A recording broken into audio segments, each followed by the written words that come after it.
हमारी अगली खबर पड़ोसी देश पाकिस्तान से है, जहां कराची में एक आत्मघाती बम धमाका हुआ। इसमें सुसाइड बॉम्बर के अलावा 4 लोगों की मौत हो गई।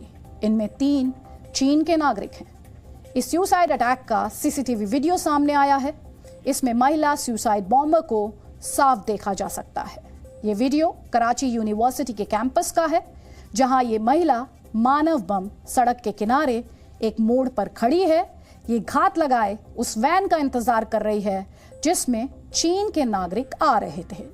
इस बीच ये महिला सीसीटीवी कैमरे की तरफ भी देखती है। तभी चीन के नागरिकों की वैन पास आ जाती है। ये महिला बस की तरफ थोड़ा सा खिसकती है। इसके हाथों में रिमोट कंट्रोल है। सफेद रंग की ये वैन जैसे ही महिला के करीब पहुंचती है, वो रिमोट का बटन दबा देती है और फिर एक्सप्लोजन यानी ब्लास्ट होता है। महिला खुद भी मारी जाती है और उसके साथ 4 अन्य लोगों की भी मौत हो जाती है। ब्लास्ट होते ही चीन के नागरिकों की वैन में आग लग गई।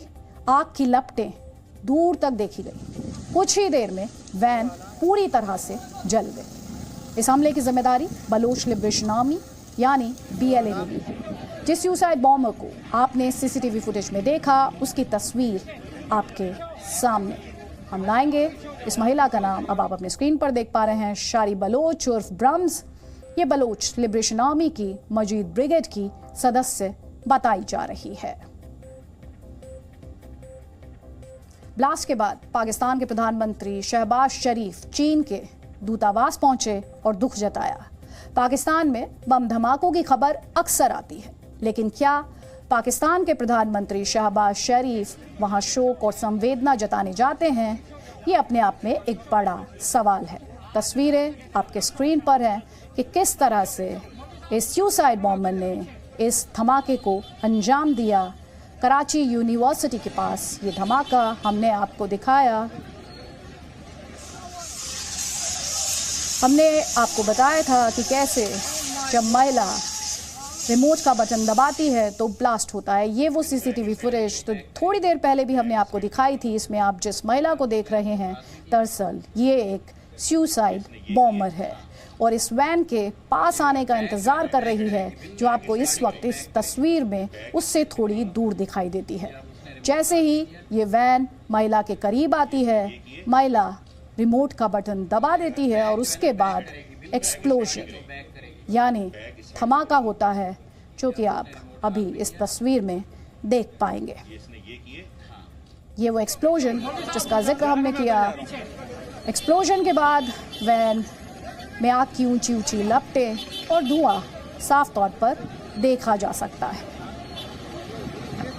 यहाँ ध्यान देने वाली बात यह है कि इसमें चाइनीज़ नेशनल सवार थे और उसके बाद चीन के दूतावास जाकर पाकिस्तान के प्रधानमंत्री शहबाज शरीफ को सफाई भी देनी पड़ी है। इस हमले की जिम्मेदारी हम आपको बता दें बलोच लिबरेशन आर्मी BLA ने ली है और इस धमाके के लिए एक महिला फिदाइन का इस्तेमाल बलोच लिबरेशन आर्मी द्वारा किया गया है। महिला का नाम शारी बलोच उर्फ ब्रम्स है, जिसकी तस्वीर इस वक्त आप अपने स्क्रीन पर देख पा रहे हैं। ये मजीद ब्रिगेड की मेंबर थी। मजीद ब्रिगेड में शामिल थी BLA के, बलोच लिबरेशन आर्मी के। और थोड़ी देर पहले हमने सवाल पूछा था कि पाकिस्तान में धमाके की खबर नई बात नहीं है, लेकिन कितनी बार आपने सुना है कि पाकिस्तान के प्रधानमंत्री को जाकर सफाई देनी पड़ी हो। लेकिन इस धमाके के बाद, इस धमाके में भूले नहीं 3 चाइनीज़ नेशनल की मौत हुई है। शहबाज शरीफ चीन के दूतावास पहुंचते हैं। इससे ये पता चलता है कि पाकिस्तान पर चीन का कितना ज़्यादा दबाव है। ये उस वैन की तस्वीरें आप देख रहे हैं जिसे महिला फिदाइन ने टारगेट किया।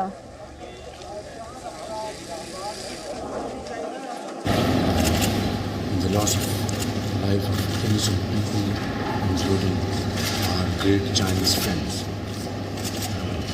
पीछे की थोड़ा सा भाई कैमरा पीछे की condolences to the the government of China and the people of China, and convey our sincere sympathies to bereaved families.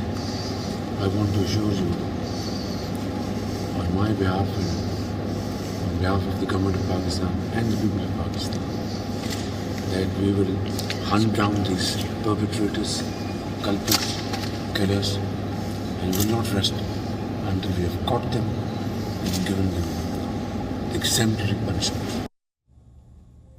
और आपको याद होगा ये वही शहबाज शरीफ हैं जो जब सत्ता में आए थे तो चीन को इन्होंने अपना सबसे भरोसेमंद दोस्त बताया था। कराची में चीन के नागरिकों पर आत्मघाती हमले की जिम्मेदारी लेने वाले संगठन BLA बलोच लिबरेशन आर्मी की स्थापना 2000 में हुई थी। BLA का मकसद है बलूचिस्तान को पाकिस्तान से अलग कर स्वतंत्र देश बनाना, और इसी एजेंडे के साथ वो पाकिस्तान में हिंसक आंदोलन कर रहा है। आत्मघाती हमले को या हिंसा को किसी भी रूप में जायज नहीं ठहराया जा सकता है, लेकिन यहाँ ये समझना जरूरी है कि आखिर पाकिस्तान में चीन के नागरिकों को निशाना क्यों बनाया जा रहा है। दरअसल चीन पाकिस्तान को आर्थिक सहायता के नाम पर अपना आर्थिक गुलाम बनाता जा रहा है। चीन पाकिस्तान में चाइना पाकिस्तान इकोनॉमिक कॉरिडोर बना रहा है। इसके लिए चीन पाकिस्तान में $60 अरब का निवेश कर रहा है, लेकिन निवेश की आड़ में चीन पाकिस्तान के तमाम प्राकृतिक संसाधनों पर कब्जा जमाता जा रहा है। इसके खिलाफ पाकिस्तान में चीन का विरोध हो रहा है। खासतौर पर बलूचिस्तान में चीन के खिलाफ पिछले कई वर्षों से लगातार प्रदर्शन हो रहे हैं। ग्वादर में चीन एक बड़ा बंदरगाह बना रहा है। वहां चीन के कब्जे के खिलाफ आपको याद होगा हजारों की संख्या में लोग सड़कों पर उतर आए थे। ग्वादर के लोगों का आरोप था कि चीन ने अपने प्रोजेक्ट्स के जरिए वहां के सभी संसाधनों और रिसोर्सेज पर कब्जा जमा लिया है। इससे स्थानीय लोगों की रोजी रोटी खतरे में पड़ गई है। कहते हैं जो दूसरों के लिए गड्ढा खोदता है वो खुद ही इसमें गिरता है। पाकिस्तान भारत के खिलाफ आतंकवादी साजिश रचता रहता है। पाकिस्तान कश्मीर में हमले के लिए आतंकियों को ट्रेनिंग और फंड मुहैया करवाता है, लेकिन आतंकवाद की आग में पाकिस्तान भी झुलस रहा है। कराची में हुआ आतंकवादी हमला इसका एक और सबूत है, लेकिन कराची में हुए इस ब्लास्ट की कहानी कुछ अलग भी है। इसके चाइनीज कनेक्शन को समझना भी जरूरी है।